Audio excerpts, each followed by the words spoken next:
बिस्मिल्लाहिर्रहमानिर्रहीम। कुल हुवल्लाहु अहद अल्लाहु समद लम यलिद वलम यूलद वलम यकुल लहू कुफुवन अहद।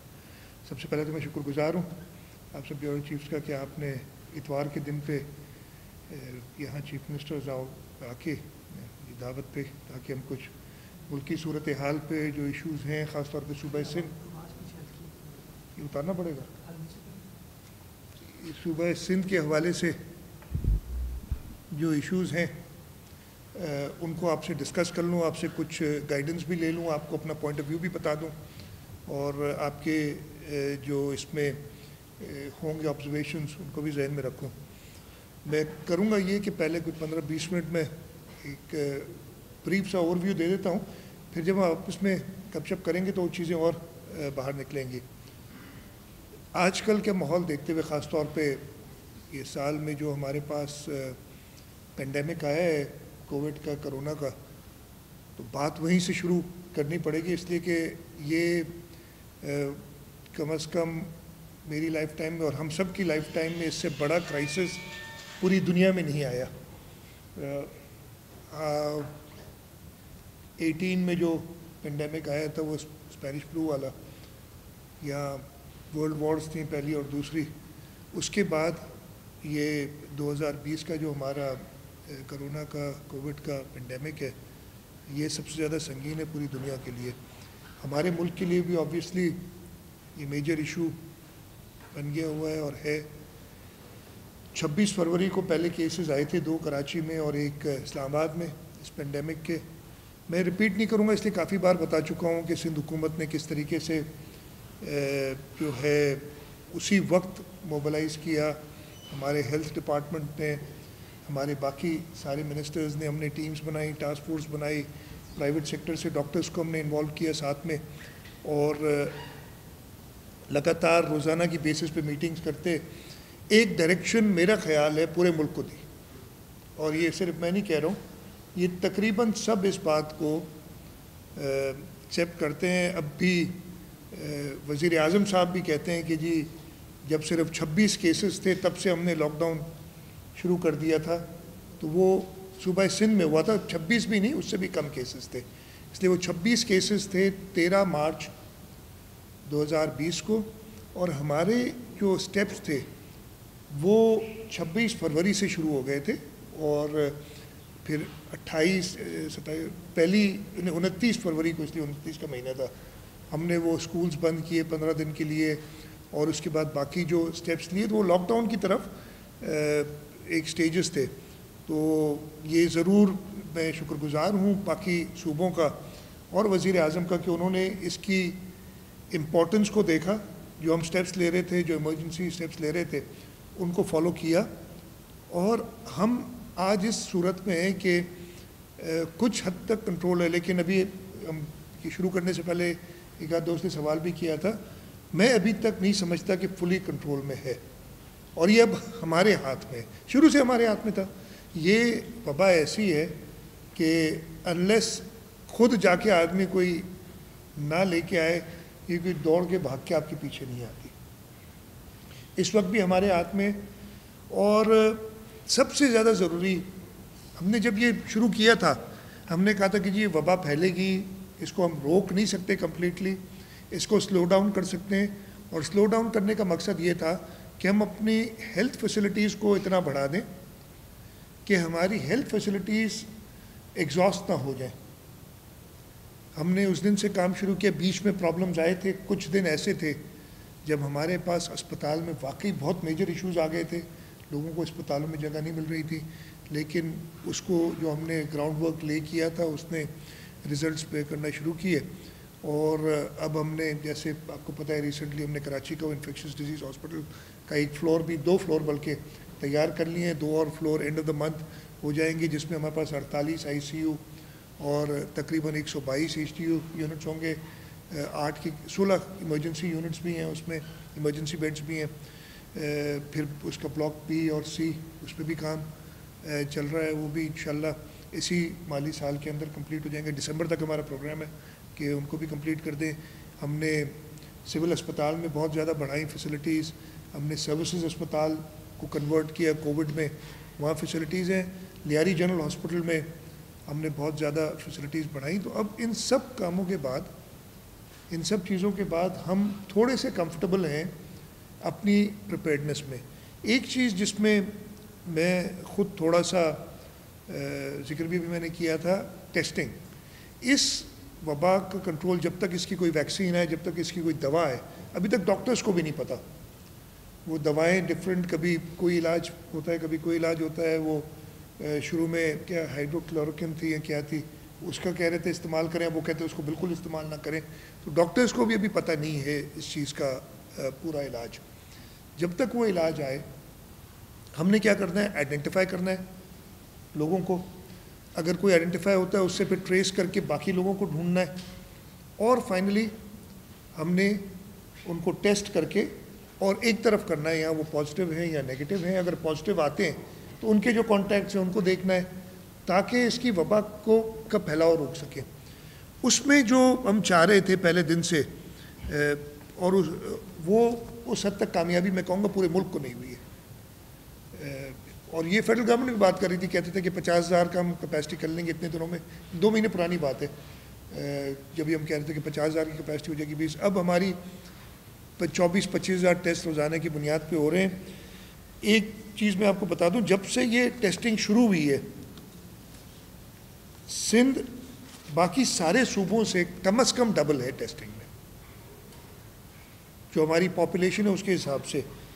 इस वक्त तक और 11 जुलाई तक जो मेरे पास डेटा है, हम तकरीबन 11,790 टेस्ट पर मिलियन कर रहे हैं।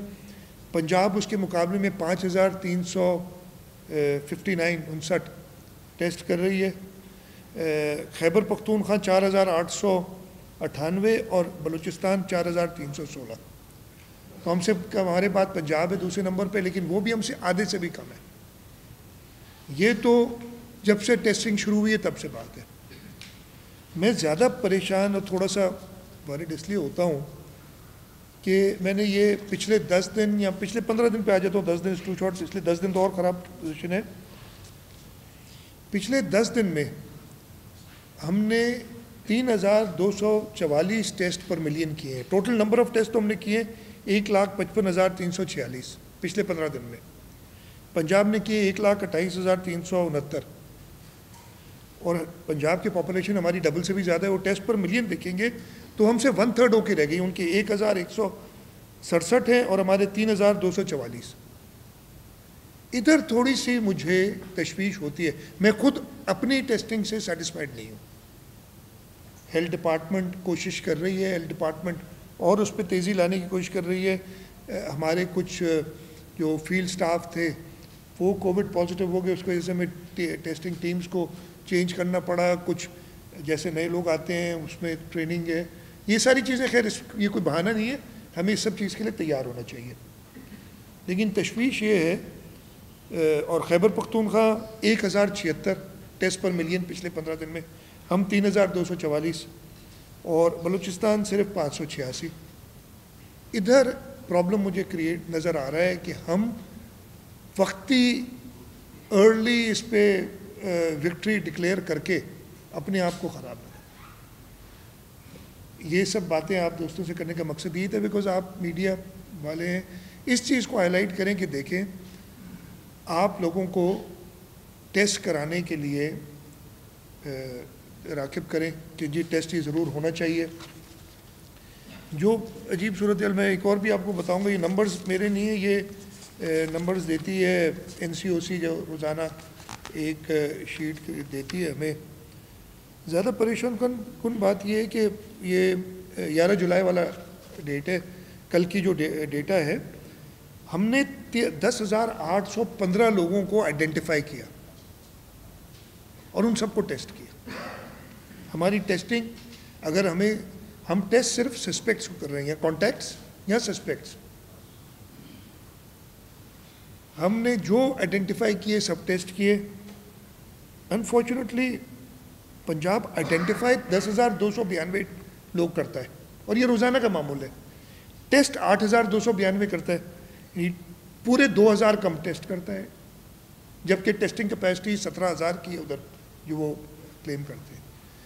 इस चीज़ से तशवीश हो रही है थोड़ी सी कि हम बहुत जल्दी इस वबा को समझ रहे हैं कि हमारी कंट्रोल में आ गई है, वो गलत है। अभी आगे बकरीद आनी है, मुहर्रम आना है, रबीउल अव्वल आना है, ये हमारे मजहबी जो हैं इवेंट्स हैं जिनमें लोग जमा होते हैं।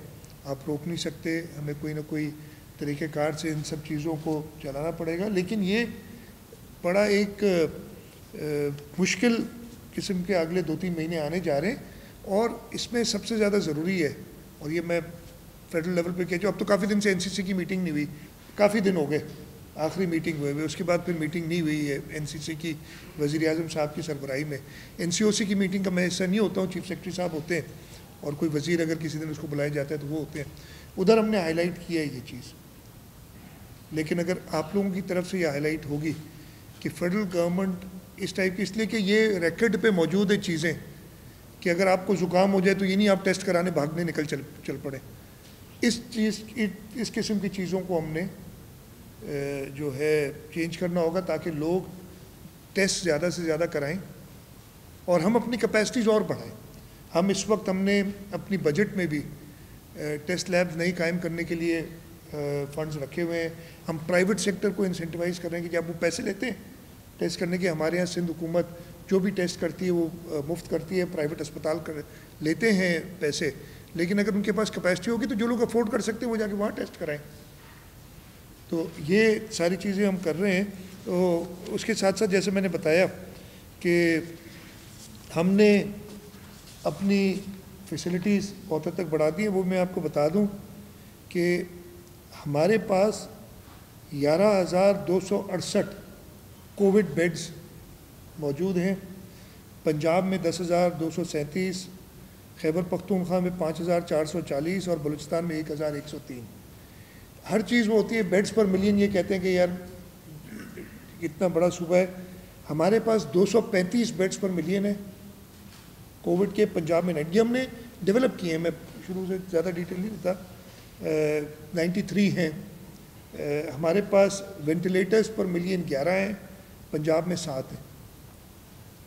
तो हमने अपनी तैयारी पूरी कोशिश की, लेकिन अभी तक हम कन्विंस नहीं है कि इस वबा पे हम इस तरीके से कंट्रोल कर सकते हैं। तो एक तो चीज़ मैं ये चाह रहा था कि आप दोस्तों के सामने रखूं, आपसे रिक्वेस्ट करूं कि हमारी आवाज़ बने, लोगों तक ये कहें कि जी ये टेस्ट कराएं ज़्यादा से ज़्यादा। हम और अपनी टेस्टिंग कैपेसिटी बढ़ाएंगे, हमारे ऊपर प्रेशर आएगा तो हम बढ़ाएंगे। अब ये है कि हमारी अपनी इस वक्त की कैपेसिटी पूरी नहीं यूटिलाइज़ होती तो हुकूमत पे कोई प्रेशर नहीं आता। और इसमें सबका भला है।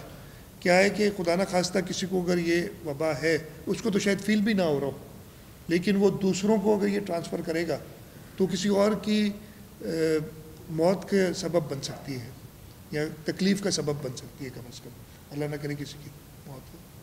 तो ये चीज़ मैं पहले कह रहा था कि आपको बताऊं। दूसरा जो मेरा एक और बड़ा संगीन मसला हमारे मुल्क में आया हुआ है, ये पिछले साल से आया हुआ है, वो है लोकस्ट का। लोकस्ट में भी पिछले दिनों प्राइम मिनिस्टर साहब ने एक मीटिंग चेयर की थी। NLCC कह रहे हैं क्या उसका नाम, नेशनल लोकस्ट कंट्रोल सेंटर के नाम से कोई इदारा बनाया है, और हमें उसमें बुलाया। उससे पहले 7 मार्च को प्राइम मिनिस्टर साहब ने खुद मीटिंग की थी। ये तो उस इदारे में गए थे, मीटिंग की थी, चीफ मिनिस्टर्स मौजूद थे, लेकिन उनसे कोई राय नहीं ली गई। हम सिर्फ वो स्पेक्टेटर्स थे, हमने वो देख लिया था, हम वीडियो लिंक पे थे। लोकस्ट का मसला भी पिछले साल मई जून 2019 मई में शुरू हुआ था। वहाँ पे भी सिंध हुकूमत ने अपना रोल प्ले किया। मैं ख़ुद उस वक्त कई जगहों के दौरे किए थे। मैं नारा गया था, मैं थर गया था, मैं टंडोला यार, शहीद बेनज़ीराबाद, इन ज़िलों में लोकस्ट के जहाँ इशूज़ थे खुद टूर किया था हमने, कुछ मोबिलाइज़ किया।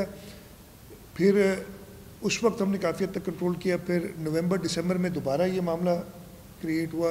उस वक्त फेडरल गवर्नमेंट ने कुछ साथ दिया है, कुछ प्लेन्स वगैरह थे। अनफॉर्चुनेटली एक प्लेन क्रैश भी हो गया था उसमें, और उधर भी प्रॉब्लम थे। उन प्लेन तो दे दिए थे, उनके तेल और दवाई के पैसे नहीं थे, वो भी हमने कुछ अरेंज करके उन्हें दिए थे, ग्रांट दी थी फेडरल गवर्नमेंट के इदारे को।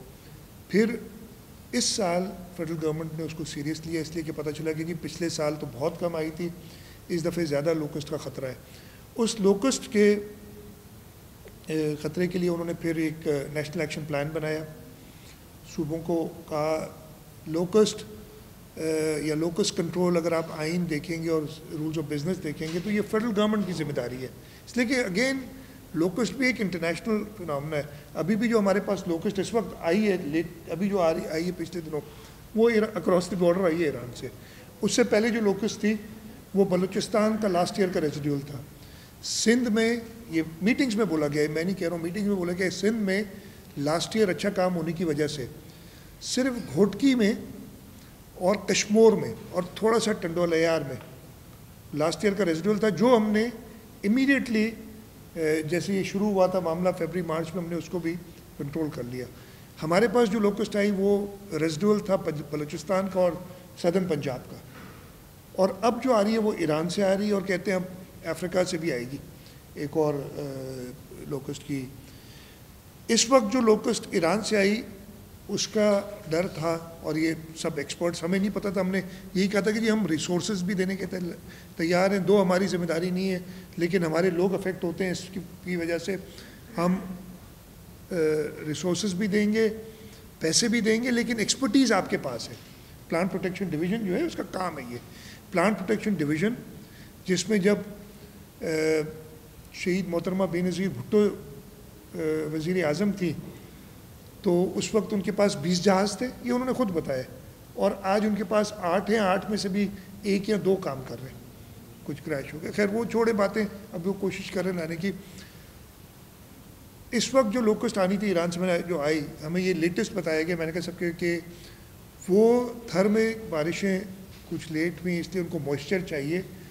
अकॉर्डिंग टू दी एक्सपर्ट्स वो थर में नहीं बैठी ज़्यादा तादाद में, और वो बॉर्डर क्रॉस करके इंडिया चली गई, और ये वापस आएगी अगर इंडिया ने उसको पूरी तरीके से नहीं मारा। थर में जो है उसमें हमने अपनी तैयारी की है, जो गाड़ियाँ वगैरह चाहिए वो हमने, जो हमें कहा फेडरल गवर्नमेंट ने, वो सब अरेंज किए हैं। जहाज़ों के लिए हमने कहा हुआ है, वो अभी कहते हैं कि जी इस क्वांटिटी में नहीं है कि हम जहाज़ों से स्प्रे कर सकें, लेकिन हमें लोकल्स कुछ और बताते हैं, तो वो बात उनसे चल रही है। मैं आपके तवज्जो से यही कहूँगा कि इस पर भी सीरियसनेस कुछ और करनी चाहिए, इसलिए कि एक और बातें करते हैं कि जी कहत पड़ सकता है, ये सब चीज़ें हैं, लेकिन वो कॉन्क्रीट स्टेप्स उस हिसाब से नज़र नहीं आते।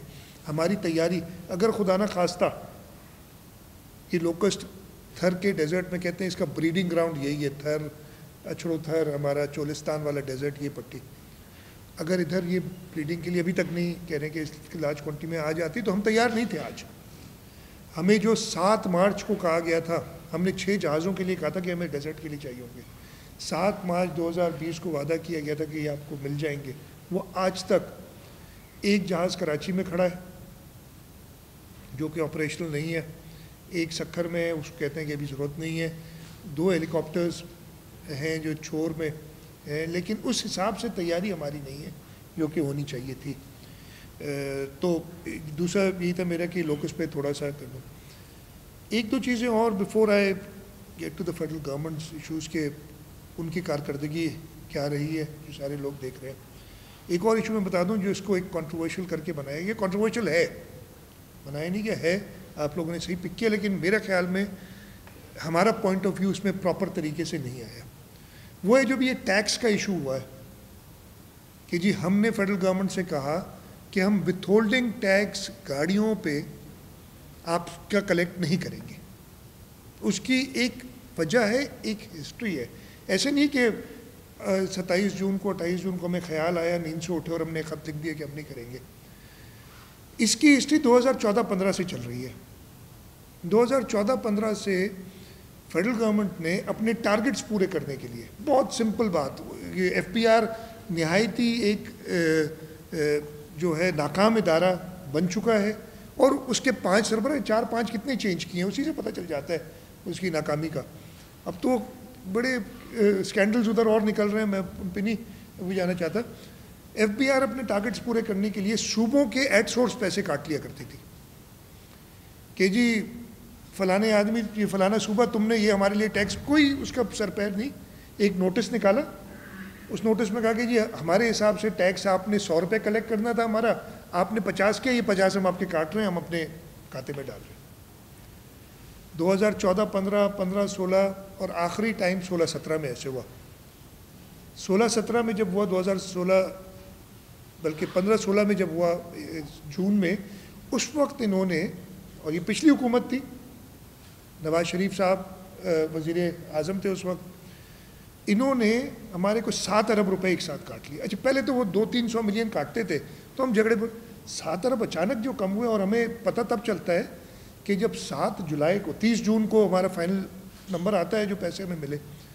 हमारे जो एक्सपेक्टेशन थी उससे काफ़ी कम नंबर आए। तो उसकी, जब मैं फाइनेंस मिनिस्टर हुआ करता था उस वक्त, तो उसकी जब हमने तहकीकात की तो पता चला कि 7 अरब रुपए उन्होंने काट लिए हैं इस मद में कि आपने विथ होल्डिंग टैक्स, और पहले भी ये था लेकिन इस सब नंबर ज़्यादा था, अमाउंट ज़्यादा था, कि गाड़ियों पर जो टैक्स है, जो विथ होल्डिंग टैक्स क्या है कि अगर आप गाड़ी ख़रीदें तो जब आप रजिस्टर कराने जाते हैं, अगर आप सेकेंड हैंड गाड़ी भी ख़रीदें रजिस्टर कराने जाते हैं तो आप उस पर विथ होल्डिंग टैक्स देते हैं, जो फिर आप अपने बाद में टैक्स रिटर्न्स में एडजस्ट कराते हैं अगर आप चाहें तो। वो आपने नहीं काटा जी। बेसिस क्या है, एक अखबार में ख़बर आई कि 14 लाख गाड़ियाँ रजिस्टर हुई हैं सूबे सिंध में, और 14 लाख गाड़ियाँ जो रजिस्टर हुई हैं उनका उन्होंने एवरेज एक अमाउंट बताया कि ये इतने की गाड़ी होगी, पर कोई हिसाब नहीं, 14 लाख नंबर, इतने की गाड़ी होगी, और उस पर जो है 4,000 रुपये एवरेज पे उन्होंने टैक्स लगा दिया कि ये कोई बड़ी सीसी की ज़्यादा होता है, कम एवरेज लगाया कि जी 4,000 रुपये पर गाड़ी, ये हो गया 5.6 बिलियन, फिर उस पर पेनल्टी, फिर उस पर सरचार्ज, ये मिला के 7 अरब रुपये काट लिए। भाई ये 14 लाख आए कहाँ से? अखबार में आया था नंबर। उस साल हमने 79,000 गाड़ियाँ रजिस्टर की जो टैक्सेबल थी, और 14 लाख का नंबर जो अखबार ने लिखा था वो जब से पाकिस्तान बना है 1947 से गाड़ियाँ रजिस्टर्ड की। ये उनको मैंने लिख के भेजा एज फाइनेंस मिनिस्टर। कामिल शाह साहब चीफ मिनिस्टर थे, उन्होंने लिखा कि भाई ये करो, हमें वो मैं कहता हूँ ना ट्रक की बत्ती के पीछे लगा देना। एक सूबाई हुकूमत को कहते हैं कि जाओ वो जो असिस्टेंट कमिश्नर इनकम टैक्स है ना उसको अपील जमा कराओ। हमने कहा ये चले कानून है, हम कानून फॉलो कर लेते हैं। वो अपील जो है आज 5वां साल है वो अपील रुल रही है, वो ऊपर भेजता है, ऊपर वाले वापस रिमांड करते हैं, और ये मसला चल रहा है। मैंने नवाज शरीफ साहब के सामने, शायद खकान अब्बासी साहब के सामने, फिर मैं चीफ मिनिस्टर बन गया था कुछ दिनों बाद उसके, और इमरान खान साहब के सामने मैंने ये चीज़ रखी। मुझे बहुत ही थोड़ी सी अफसोस भी हुआ कि पिछली मीटिंग मुझे कहा गया कि हमारे से क्या वास्ता है, जाए उनसे पैसे लें जो पिछली हुकूमत ने काटे थे। ये जवाब था। खैर मैंने कोई सख्त जवाब उसमें नहीं दिया, एहतराम रखते हुए कि ये मैं कहूँ, ये शायद यही कहेंगे ना आगे दूसरे मुल्कों से भी कर्जे उन्होंने लिए वापस कर दिए, उनको भी क्यों IMF से क्यों आपने इतने कर्जे लिए, कह देते ना सबको पिछली हुकूमतों से जाके लोग सूबे को ऐसे ट्रीट करते हैं जैसे एक इंटरनेशनल एजेंसी को भी नहीं ट्रीट करते, सूबे को उस तरीके से ट्रीट करते। फिर मैंने इनको फरवरी में, ये दिसंबर में हुआ था, फरवरी में मैंने इनको ख़त लिखा। फरवरी में ख़त लिख के मैंने इनसे कहा कि देखें जी, ये टैक्स जो हम कलेक्ट करते हैं, आप हमसे पैसे हमें वापस नहीं कर रहे, ये टैक्स हम कलेक्ट करते हैं, ये हमारा काम नहीं है। ये आईन पाकिस्तान मौजूद है, जो कह रहे हैं ना अभी हमने पता नहीं बहुत बड़ा कोई जुर्म कर दिया। आईन पाकिस्तान में हर इनकम टैक्स किसका काम है कलेक्ट करना, इसमें लिखा हुआ है इनकम टैक्स की एंट्री नंबर 47 है लेजिस्लेटिव लिस्ट पार्ट 1 में, जो कि फेडरल गवर्नमेंट का काम है, taxes on income other than agricultural income, यानी एग्रीकल्चर इनकम के अलावा बाकी इनकम टैक्स सारे वो कलेक्ट करते हैं। फिर अगर आप एक आर्टिकल 97 देखें, वो डिफाइन करता है कि हर हुकूमत का, फेडरल गवर्नमेंट का और सूबाई गवर्नमेंट का इख्तियार क्या होता है। Extent of executive authority of the federation, of federation ये टाइटल है उसका। कहते हैं subject to the constitution the executive authority of the federation shall extend to the matters with respect to which the parliament has powers to make laws। Laws किस पे बना सकते हैं? लेजिस्लेटिव लिस्ट पे, यानी इनकम टैक्स आपका काम है। अब आपने कह दिया अपने इनकम टैक्स लॉ में एक शिक डाल दी कि विथ होल्डिंग टैक्स सुबह हमारे लिए कलेक्ट करेगा, जो कि ये कर सकते हैं, लेकिन उसके लिए एक प्री कंडीशन है, वो है आर्टिकल 146 कॉन्स्टिट्यूशन का, powers of federation to confer powers on provinces in certain cases. माने अपने इख्तियार, ये तो हमारे इख्तियार लेने की बहुत बात करते हैं ना, अपने इख्तियार तो हमें देते रहते हैं, ये अपना इख्तियार कैसे दे सकते हैं? लिखते हैं not with standing anything contain in constitution. ये कॉन्स्टिट्यूशन में अगर कुछ और चीज़ कहीं भी लिखी है उसके बालातर होके द फेडरल गवर्नमेंट में with the consent of the government of a province, यानी प्रोविंस की कंसेंट के साथ इंटरेस्ट आइदर कंडीशनली और unconditionally to that government or its officers functions in relation to any matter to which the executive authority of the federation extends। अब मैंने सिर्फ उनसे कहा भाई ये अगर आपने करना है, अच्छा अब गवर्नमेंट डिफाइन हो गई है कैबिनेट, तो आप फेडरल कैबिनेट से एक दरख्वास्त हमें दें, मैं सूबाई कैबिनेट के सामने रखूँगा, अगर सूबाई कैबिनेट ये कलेक्ट करना चाहेगी आपके लिए, हम हर तरीके से कोऑपरेट करने के लिए तैयार है। आइन जिस पे तुमने हलफ लिया उसको तो फॉलो करो। हम ये फरवरी में लिखा मैंने, हम करेंगे, लेकिन इससे पहले आप ये अपने बकाया जात जो है इनको सेटल तो करें। बड़ी कमेटियां बनती हैं, कभी असद उमर फाइनेंस मिनिस्टर वो बन जाते हैं, कभी हफीज शेख साहब बन जाते हैं, पहले मुफ्ता इस्माइल साहब भी थे, हर एक, लेकिन सूबों के पैसे देने नहीं। अच्छा इसके बाद इन्होंने एक बार और काटने की कोशिश की थी, मैं आपको वो भी किस्सा बताता हूँ। एक बार इन्होंने काटनी, हम स्टेट, इसके बाद हम स्टेट बैंक चले गए कि स्टेट बैंक काटते हैं ना, स्टेट बैंक को हमने ख़त लिखा, स्टेट बैंक ने जवाब में लिख दिया कि प्रोविंशियल कंसोलिडेटेड फंड से पैसे आप नहीं काट सकते। अब उनकी स्टॉप लग गया।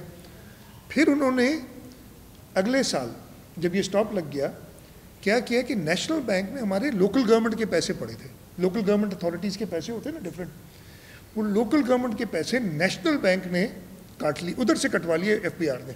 एफबीआर को बैंक अगर ऑर्डर देता है तो एफबीआर पैसे काट लेते हैं। ये एफबीआर के कानून में है कि किसी भी आपके अकाउंट से कहीं ये पैसे काट दो तो national bank under law of any bank, any commercial bank has to do it.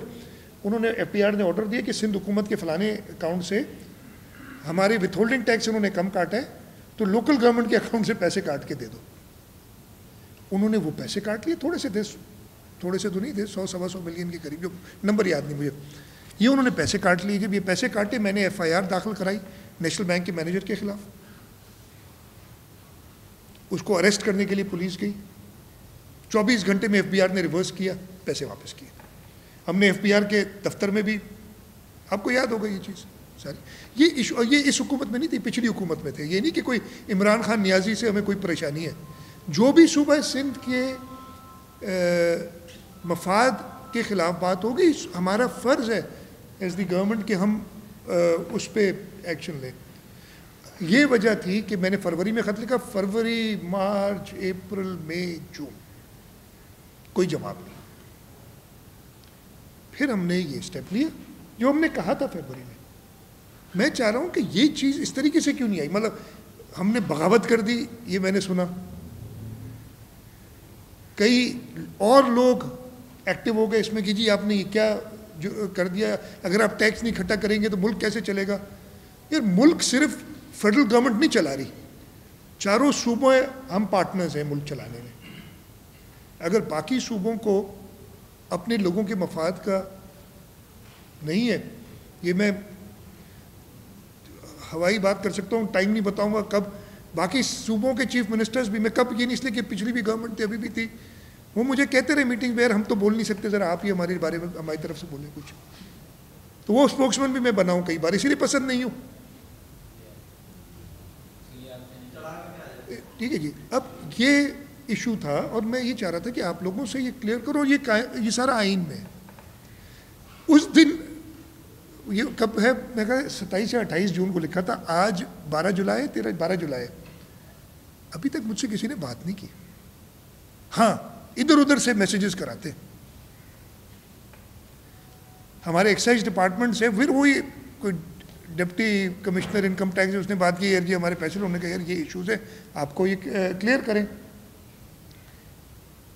तो ये ऐसे जो है वन साइडेड, आपकी सारी कोताहियां आप सूबों पे डालते चले जाए यार। ये आप लोग प्लीज़ कोई इस पर एक इन्वेस्टिगेटिव रिपोर्ट तो करें, कैसे सूबों से पैसे, और बाकी सूबों से भी काटे इन्होंने। ये चीज़ तो भी लेटेस्ट जो हुई थी दिसंबर में, बलूचिस्तान हुकूमत ले गई थी एक केस, तब मुझे मौका मिला बोलने का। इसलिए हमारा केस तो उन्होंने, जो मैं 3 साल पहले ले गया था, वो असिस्टेंट कमिश्नर और डिप्टी कमिश्नर इनकम टैक्स के बीच में चला दिया। ये बलूचिस्तान हुकूमत ले गई थी, अब उनके पैसे काट, जब इधर से देखा कि हो गए तो बाकी सूबों के पीछे पड़ गए। FBR एक नाकाम इदारा, कभी अपने टैक्सेस के हदफ पूरे नहीं कर सका, और इसी तरीके से करता है। कभी लोगों के जो रिफंड्स होते हैं वो रोक लेता है, कभी सूबों से एट सोर्स पैसे काट लेता है और अपने टारगेट्स फिर भी पूरे नहीं कर सकता। तो मैंने कहा कि आपको बता दूं, एक दो और चीज़ें थी। NFC पे काफ़ी बातें हो रही हैं, वो भी क्लियर कर दूं। हमारा मौक़िफ़ बड़ा क्लियर है, आइन में मौजूद है कि सूबों का शेयर कम नहीं हो सकता। जब 2010 में NFC बना था, उसमें आइन में 18वीं तरमीम में ये अमेंडमेंट भी आ गई थी। आइनी गैर आइनी होगा अगर ऐसी कोई चीज़ की जाएगी, लेकिन इसका मकसद ये नहीं कि इसका कोई हल नहीं है, हल है। अगर फेडरल गवर्नमेंट को नहीं समझ आती तो हम बताते। जब NFC अवार्ड हुआ था, उस वक्त ये फैसला किया गया था, ये शेयर्स बढ़ाए थे सूबों के, और जनरली कहा था कि इकोनॉमिक अपलिफ्ट हो सबकी, कि सूबे और मरकज़ मिलकर अपना टैक्स बेस बढ़ाएं। जो टारगेट था वो था 15% GDP के टैक्सेस हो ना। दुनिया भर में हमारे आसपास के मुल्कों में 16-17% GDP के टैक्सेस हैं। टारगेट रखा था ये 10th NFC के डॉक्यूमेंट्स में कि आप 15% ऑफ GDP अपना टैक्स बेस बनाएंगे, यानी 50% ज़्यादा टैक्सेस कलेक्ट करेंगे जो आपके, और सबके ज़रूरियात कुछ हद तक पूरी हो जाएंगी उससे। वो उस पर काम नहीं किया, सूबों ने किया, ख़ासतौर पे सिंध सूबे ने किया। सिंध सूबे की सिंध रेवेन्यू बोर्ड 15 अरब से 101-102 अरब इस साल थी। नेक्स्ट ईयर हमने 135 का शायद टारगेट रखा है, कोशिश होगी कि पूरा करें। तो हमने अपने इस हिसाब से, अगर आप देखें तो टैक्सेस बढ़ाए। फेडरल गवर्नमेंट ने कहाँ बढ़ाए टैक्स, किस तरीके से? इसलिए कि वहाँ पे FPR एक मुकम्मल नाकाम इदारा है। इस वजह से ये हुकूमत हर 6 महीने में इसका नया चेयरमैन ले आती है, उसको रिस्ट्रक्चर नहीं करती। मैं फेडरल गवर्नमेंट से ये पहले भी कह चुका हूँ, और ये हमारा प्रपोजल मौजूद है NFC की फोरम पे। ये शहीद मोहतरमा बेनज़ीर भुट्टो ने अपने 2008 के मैनिफेस्टो में दिया था कि जो सेल्स टैक्स ऑन गुड्स है वो सूबों के हवाले करें। हमारा प्रपोजल गया हुआ है, जैसे हमने सेल्स टैक्स ऑन सर्विस बढ़ाया है 10-11 गुना इन 7-8 सालों में, इस तरीके से हम सेल्स टैक्स ऑन गुड्स को भी बढ़ा सकते हैं। इसलिए रिटेल लेवल पे आपकी प्रेजेंस नहीं है, आप नहीं कर सकते कलेक्ट, इस्लामाबाद से बैठे हुए नहीं चला सकते। इधर आपके जो लोग हैं उनकी हालत ये कि सूबाई हुकूमत को जिस तरीके से ट्रीट करते हैं वो आपने देखा। आप सेल्स टैक्स ऑन गुड्स हमें दें, सूबों को दें, सिंध से शुरू करें, बाकी सूबे ना लें। आप टारगेट सिंध को दें, जो एक टारगेट होता है ना, अगर हम वो कलेक्ट कर सकते हैं तो ठीक है, मुझसे ज़्यादा कलेक्ट करते हैं वो सबका फ़ायदा होगा। अगर हम कम कलेक्ट करते हैं, हमारे पैसे बाकी टैक्सेस में से काट के आप रख लें। ये प्रपोजल दिया हुआ है, हम बताने की सिर्फ इसकी वजह यह है कि ये आपके इदारे, फेडरल बोर्ड ऑफ रेवेन्यू बिल्कुल नाकारा हो चुका है। ये हल है, इन तरीके के हल देखेंगे। इसके मतलब ये सोचना सिर्फ कि यार मेरे पैसे पूरे नहीं हो रहे तो मैं फलाने की जेब में से पैसे निकाल के रख लूँ, चारों सूबों की जेबों में से पैसे निकाल के वफाक अपनी जेब में डाले, इसकी बजाय हम अपनी टैक्स कलेक्शन बेहतर क्यों नहीं कर सकते? आप 15% ऑफ GDP, आपके आसपास के सारे मुल्क जा रहे हैं। ये तो पिछले 2 साल तो एक डिज़ास्टर हुए। जिस जगह पे नून लीग की गवर्नमेंट टैक्स छोड़ के गई थी 3.84 या 89 ट्रिलियन था, सॉरी, और जब आप पहला साल आपका आता है तब्दीली का, कोई कोविड नहीं था, कोई सैलाब नहीं आया, कोई कुदरती आफत नहीं आई सिवाय PTI के, और उस आफत ने पाकिस्तान की हिस्ट्री में पहली बार ऐसा हुआ कि आपकी टैक्स कलेक्शन पिछले साल से कम हुई। अब इस साल तो कोविड का बहाना मिल गया, अब भी कोई 0.6 या 0.7% बढ़ाई है उन्होंने रिवाइज टारगेट से। हाँ, ओरिजिनल टारगेट से तो 5.5, नहीं रिवाइज टारगेट की बात नहीं कर रहा हूँ मैं, जो पिछले साल से, नहीं तो 5.55 ट्रिलियन कलेक्ट करना था, आपने सबको खुश कर दिया था आपने। अब अगले साल भी उन्होंने 4.8 ट्रिलियन कहा, लेकिन इस एफबीआर से ये कलेक्ट नहीं होगा। आप यूं करें, इनको कहें कि 3 चेयरमैन लगा दें 8-8 घंटे की ड्यूटी वाले एफबीआर के, तीनों को एडजस्ट कर देना, जो तीनों थे बहुत अच्छे थे ना, तभी तो लगाए थे आपने, फिर तीनों में मुकाबला कराएं, देखें 8 घंटे में कौन ज़्यादा करेगा। नहीं होगा भाई इस मशीनरी से। सर पे दीवार पे सर मार रहे हो या दीवार पे सर मार रहे हो, एक ही बात है इनके लिए। लेकिन आपने सूबों को ज़्यादा खुद मुख्तार करना होगा, सूबों को सूबे आपके लिए काम करेंगे। आप इस्लामाबाद से बैठे हुए नहीं कर सकते कंट्रोल।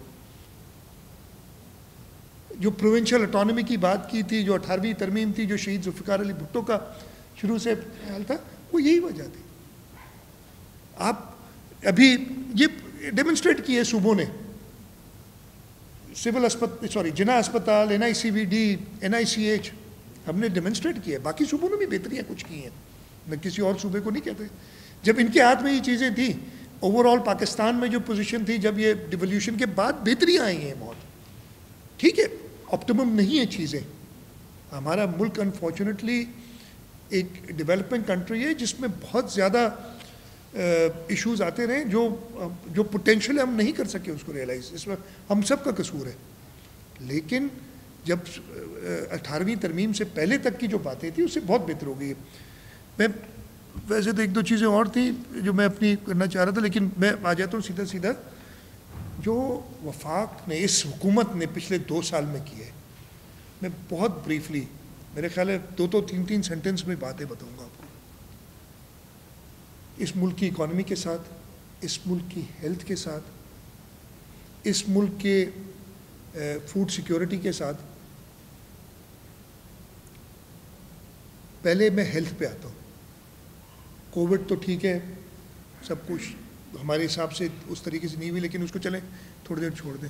पोलियो, मैंने कल मीटिंग की थी टास्क फोर्स की पोलियो की। मैं कोशिश करता हूँ कि हर 3 महीने में, इसलिए कि फेडरल गवर्नमेंट को भी टास्क फोर्स की मीटिंग मेरे ख्याल है हर 6 महीने करनी होती है।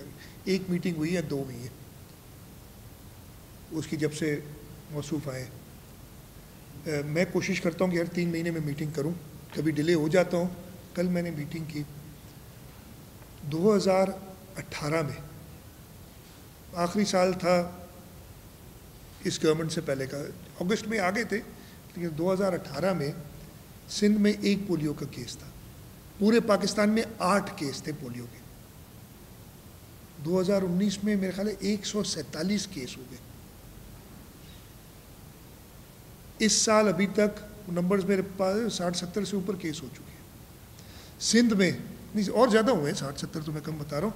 सिंध में 22 केस हो चुके हैं।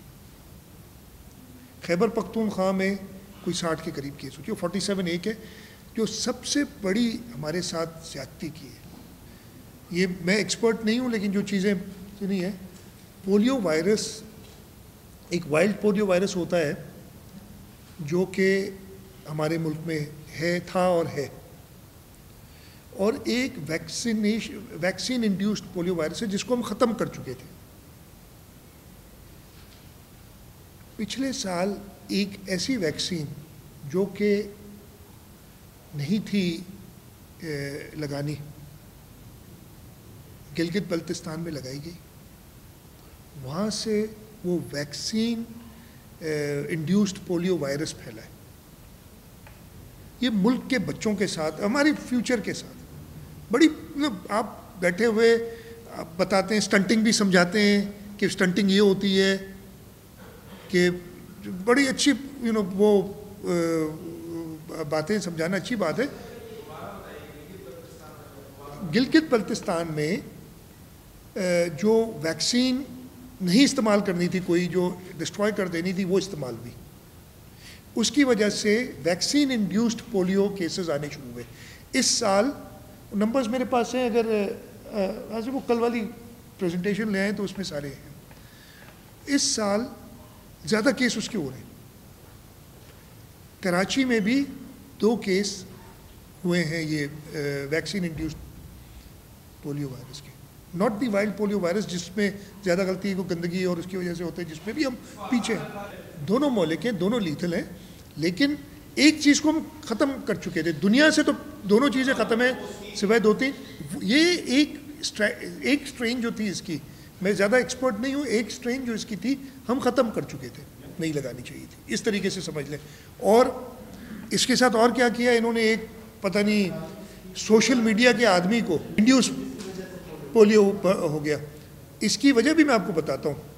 इन्होंने आके एक सोशल मीडिया के बंदे को पोलियो का कोऑर्डिनेटर और पता नहीं चेयरमैन कहते हैं, जो भी उसका नाम है, वो कर दिया।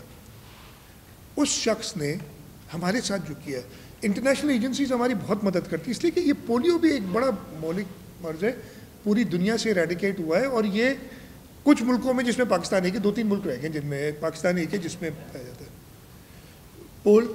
उसने फंड्स जो इंटरनेशनल एजेंसीज देती थी, UNICEF, rotary, bill and Melinda Gates foundation, ये सारे काफ़ी पैसे देते हैं वफाकी हुकूमत को, और वो फिर शेयर करते हैं। पोलियो टास्क फोर्स बनाई हुई है, नेशनल सेल एक बनाया हुआ है, फिर प्रोविंशियल सेल्स है उसके अंडर में। अच्छा काम हुआ था, इस पर इसी वजह से कुछ ना कुछ बेहतरी आई थी।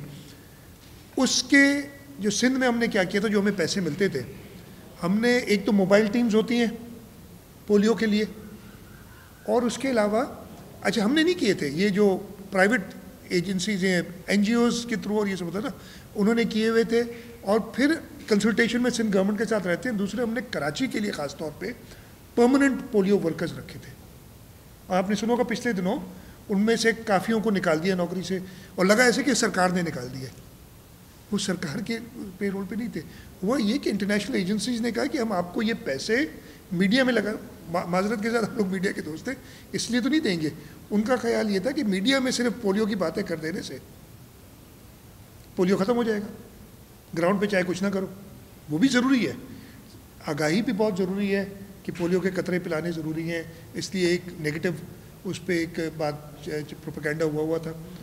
लेकिन उस शख्स ने ये तबाही मचाई, उसको निकाल दिया फिर, लेकिन तब तक वो परमानेंट डैमेज कर गया।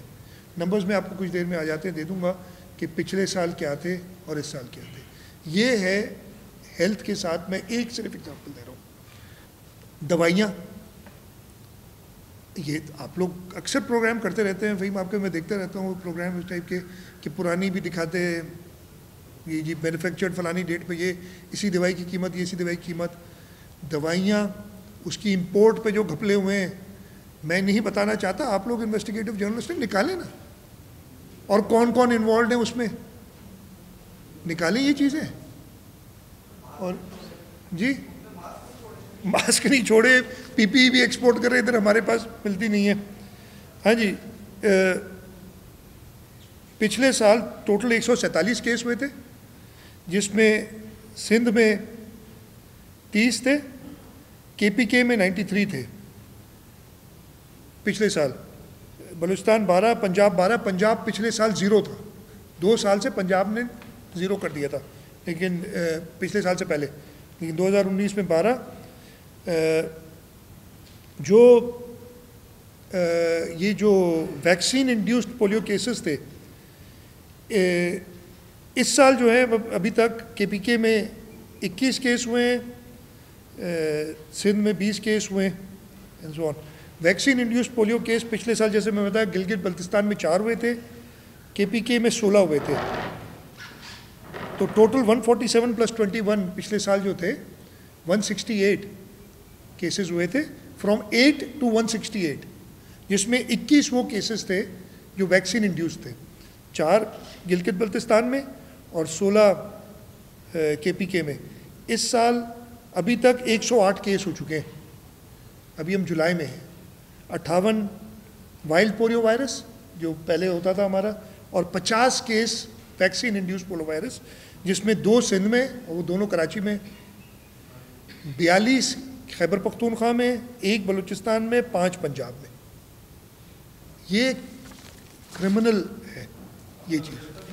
मैं यही तो कह रहा हूँ, मुझे बड़े अफसोस होता है कि ये चीज़ें नहीं कैच हुई थी। ये इंटरनेशनल न्यूज़ है कि जो वैक्सीन इंड्यूस पोलियो वायरस ख़त्म हो चुका था, वो वैक्सीन अगर गलत पिला दी जाए उससे हो जाता है वायरस। नहीं, भारी सारी बाहर से आती है, तो ये गलत ऑर्डर हुआ है। जो भी हुआ है ना, इसकी डिटेल में जाए, ये तो मैंने डेटा दिया। मैं एक दो चीज़ें और बता दूं आपको, फिर वो भी बता देता हूँ। वो मैं आपको, अरे भाई न्यूज़ इतनी है, लेकिन आप लोग पढ़े हैं, पता नहीं जहाँ आपको लगा दिया जाए। छोड़े, मैं आगे सुन ले मेडिसिन। एक सेकंड मैं ख़त्म कर लूँ, ये तो 5 मिनट और देते, फिर सवाल जवाब कर लेते हैं।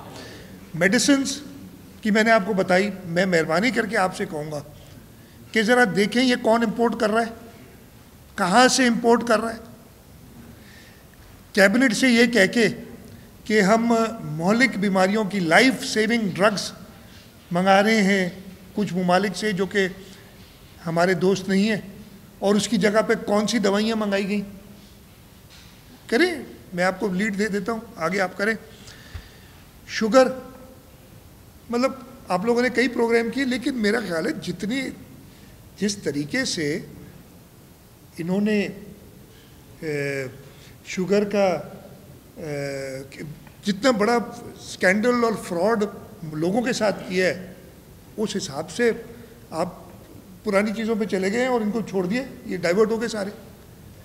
शुगर की अभी रिसेंट आई है, जिस कीमत पे यूटिलिटी स्टोर्स ख़रीद रही है, जिस कीमत पे बाज़ार में, मतलब वो जाके रिटेल की कीमत पे ख़रीद रही है, होलसेल के 7-8 रुपये कौन ले जा रहा है, जो डिफरेंस होता है। हमारी सब्सिडीज़ वो बताते हैं, पता नहीं 29 बिलियन दिए हैं आपने इतने 5-6 सालों में टोटल, और ख़ुद उन्होंने 6 महीने में 100 अरब से ज़्यादा के लोगों से पैसे निकाल लिए खींच लिए। इस तरीके से आपने कभी, आप लोग सारे इनमें कुछ जो ख़ास तौर पे देही इलाकों से ताल्लुक़ रखते हैं या शहरों से, ये तो सबका मामला है।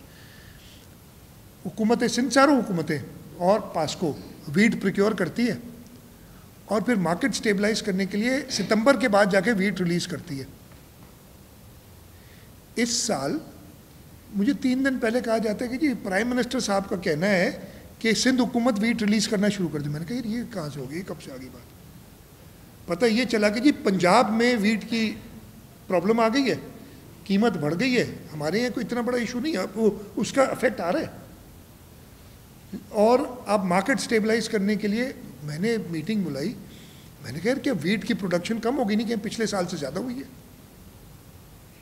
मैं कहा प्रोक्योरमेंट, कहते पिछले साल तो हमारे पास 9 लाख टन थी, हमने प्रोक्योर नहीं की थी, इसलिए कि हम समझे थे कि हम नहीं प्रोक्योर करेंगे। अगर 3-4 लाख करेंगे तो हमारे किसान हमसे नाराज़ हो जाएंगे, एक आ जाती है प्राइस में डिफ्रेंशिएशन। और अगर हम पूरी अमाउंट की नहीं करेंगे, अगर 2-3 लाख सिर्फ प्रोक्योर की तो हम पॉसिबल नहीं होगा हमारे लिए सही तरीके से करने। हम पास्को से लेंगे, और वो हमने किया। प्रॉब्लम्स आए, लेकिन वो प्रॉब्लम्स हमें पता थे, लेकिन सक्सेसफुली उनको हमने ओवरकम किया। इस साल अभी भी मैं सुन रहा हूँ, आज भी मैंने सुबह टीवी पे सुना है कि जी जुलाई के महीने में पंजाब कह रही है कि जी हम वीट रिलीज़ कर रहे हैं, फिर ये कहेंगे हम वीट इंपोर्ट करेंगे, फिर वीट ज़्यादा हो जाएगी। ये सारी इश्यूज जो है, प्लीज़ इस पर आपकी नज़र होगी ज़रूर। पेट्रोल, अब मुझे बताएं, दुनिया भर में कीमतें गिरी, आपने भी बड़ी इच्छा की कीमतें गिरा दी, तालियां बजवा ली, और पेट्रोल की शॉर्टेज करा दी। जब डिमांड दुनिया में थी नहीं तो आप मंगा लेते पेट्रोल वो हिसाब से। आपने कंपनीज़ को नहीं इंपोर्ट, अभी ये कि इलेक्ट्रिक का मसला सर आपको पता है, अभी तो शाह साहब ने और इम्तियाज़ शेख साहब ने की थी प्रेस कॉन्फ्रेंस, बड़ा क्लियर हो गया ना कि खुद से क्रिएट किया एक प्रॉब्लम। उनको फर्नेस ऑयल नहीं मंगा के दिया, जो भी था, ऑर्डर्स नहीं प्लेस किए उनकी कंपनियों ने, वही फेडरल गवर्नमेंट के हाथ में, क्रिएट करके कराची के लोगों को तकलीफ़ देके, और आके कहते हैं आज से जी कल से तेल ख़रीद लेंगे। मतलब आप ये हुकूमत चला रहे, या वो धरना लेंगे और फिर उसके बाद काम करेंगे। अभी भी नहीं हुआ काम, ये मैं बता दूं, ये कंट्रोल में नहीं आएगी इनसे ये चीज़। कराची में तो है इशू, रूरल एरियाज़ में कुछ दोस्त जो इधर से ताल्लुक़ रखते हैं, उधर आपको पता है कितनी लोड शेडिंग हो रही है। उधर की इनको कोई थोड़ी सी एहसास है इनके पास? 18-18, 20-20 घंटे इस वक्त लोड शेडिंग हुई मेरे अपने गांव में। मैं बता रहा हूँ सिंध के अंदर, कराची में तो कल तक तो हो रही थी, आज का मैं अभी पता कर लूँगा जब आएगा। पूरे सूबे में आज भी हो रही है, बता रहे हैं जी, कंफर्म कर रहे हैं, ठीक है। 18-18, 20-20 घंटे लोड शेडिंग हो रही है। एस्को और सेप्को के सर्विस एरिया में इनके कान पे जू नहीं रेंगती। इनको अगर कह दो नेशनल असेंबली में तो वजीर साहब उठ के कहते पिछली हुकूमतों ने किया। यार भाई नहीं, भारी नहीं है, विल नहीं है, इनको आता नहीं है, इनको काम करना नहीं है, नहीं करना। देखिए मेरा तो कंट्रोल उसके ऊपर, मेरी बात सुने, मेरा कंट्रोल उसके ऊपर इसलिए नहीं है कि ना मैं उसके बोर्ड पे हूँ, यानी हुकूमत सिंध में, मेरा मतलब ये है फेडरल गवर्नमेंट उसके बोर्ड पे है के इलेक्ट्रिक के, हिस्से से हैं के इलेक्ट्रिक में फेडरल गवर्नमेंट के, रेगुलेटर फेडरल गवर्नमेंट के अंडर में है। हाँ तकलीफ मुझे देता है ये बिल्कुल। तो नहीं आप मुझे, मैं यही तो कह रहा हूँ, कई बार हम इनको लिख चुके हैं कि आप 1 सेकंड में जवाब दे दूँ इसका, इसके बोर्ड के मेंबर आप सिंध हुकूमत को दें, 1-2 बोर्ड मेंबर, ताकि हम जाके इन्फ्लुएंस कर सकें और अपने लोगों के मसाइल हल करा सकें। ठीक है, वो नहीं करते। असद उमर भाई, मैं सिर्फ ये चाहूँगा कि इस इदारे को, कराची के शहरियों को, पूरे सिंध के शहरियों को, और सिर्फ के इलेक्ट्रिक ना रहे, हेस्को और सेप्को तो इनकी तहवील में है ना, उधर इन्होंने कौन से तीर मार लिए, हल करके दे मसला। ये सिर्फ बातें करके ना ले ले तहवील में, देखे कितने दिन में लेते हैं, वो एक तरफ हो गई बात। लेकिन ये तो हो गई ज़बानी जमा खर्च करके चले जाते। इनको मामले को हल करना चाहिए। और इलेक्ट्रिसिटी, चाहे वो के इलेक्ट्रिक हो, चाहे हेस्को सेप्को हो, चाहे बलूचिस्तान केस्को हो, इन सब में बहुत ज़्यादा मसाइल हैं। ये फेडरल गवर्नमेंट के हाथ में, उनको ठीक करना चाहिए। मैंने तो बहुत नहीं, हमने बहुत पहले हेस्को सेप्को के इलेक्ट्रिक तो प्राइवेटाइज हुई थी, हमने हेस्को और सेप्को के लिए ऑफर नवाज शरीफ साहब के ज़माने में दी थी। हमने एक प्लान दिया था हेस्को और सेप्को के लिए, हमने एक प्लान के तहत दी थी, और एक प्लान दिया था कि अगर इस वक्त आप 100 रुपये की सब्सिडी दे रहे हैं तो आप पहले साल हमें 100 रुपये देंगे, ताकि ओवरनाइट तो हम ठीक नहीं करेंगे ना इसको। आप 5 साल में उस सब्सिडी को ज़ीरो कर दें, अगले साल आप 20% कम करें, 80 रुपये दें, फिर 60 दें, एंड सो ऑन। 5 साल, और ये हमसे राइटिंग में लें, प्लांट्स हमें दें, और हम इस पर काम करेंगे। इसलिए कि हम सूबे की, और इसमें देखिए मसला ये होता है कि सूबे की हुकूमत लोगों के ज़्यादा करीब होती है, सूबों की हुकूमतें, हमें ही वो ब्रंट पेयर करना पड़ता है जब लोगों को तकलीफ होती है। 2 रुपये 88 पैसे, 2 रुपये 88 पैसे बढ़ा दिए, कीमत बढ़ा दी है।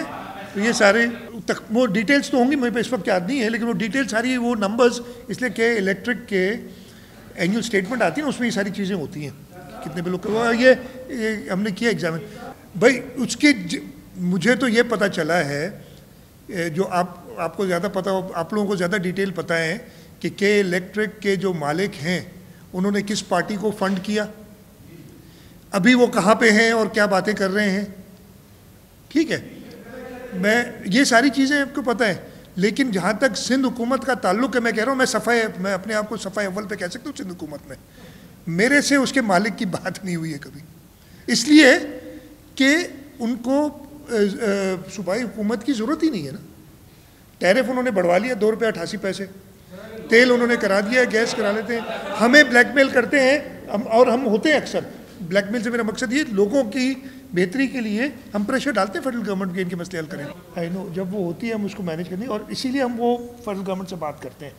लेकिन हमारे पास कोई रेगुलेटरी अथॉरिटी नहीं है, हम उनके बोर्ड पे नहीं है, कोई एग्जीक्यूटिव अथॉरिटी नहीं है, कोई ये दोनों वफाक के पास है। अगर इनकी हुकूमत को, इस पूरे पैराफेनिलिया को एक सिंध का कमज़ोर मेंबर, मैं नहीं कह रहा वो कमज़ोर है, कमज़ोर मेंबर उलट के पटक सकता है, तो फिर ये जाए ना घर। आप अजीब बात कर रहे हैं, मतलब उमर अयूब को ये कहने से पहले सोचना चाहिए। मैं कहूँ कि भाई आपको हटा दें, फिर मैं काम करके दिखाऊंगा, तो मैं इसमें मेरी क्या। अकरम, हमने ये धरने हमने भी किए, इलेक्ट्रिक के सामने दिए, हमारे लोगों ने भी दिए, लेकिन इसके हल फेडरल गवर्नमेंट के पास है, और हमने कई बार प्रेशराइज़ किया फेडरल गवर्नमेंट को, आगे भी करते रहेंगे। लेकिन मैं दोबारा बताता हूँ, इसका सिर्फ के इलेक्ट्रिक नहीं है इशू, हेस्को सेप्को भी है, आप लोग के इलेक्ट्रिक को अलग करके और उनको सबको भूल जाते हैं यार। ये तीनों को साथ रख के और इन तीनों की जिम्मेदारी, मतलब चलो के इलेक्ट्रिक में हम कमज़ोर हैं, आप समझ लें, फॉर आपकी बात मान लो, अगर हेस्को सेप्को में हमें क्या, कोई ऐसी चीज़ नहीं है, फेडरल गवर्नमेंट की नाकामी है और कंसेक्यूटिव फेडरल गवर्नमेंट्स की नाकामी है इसमें।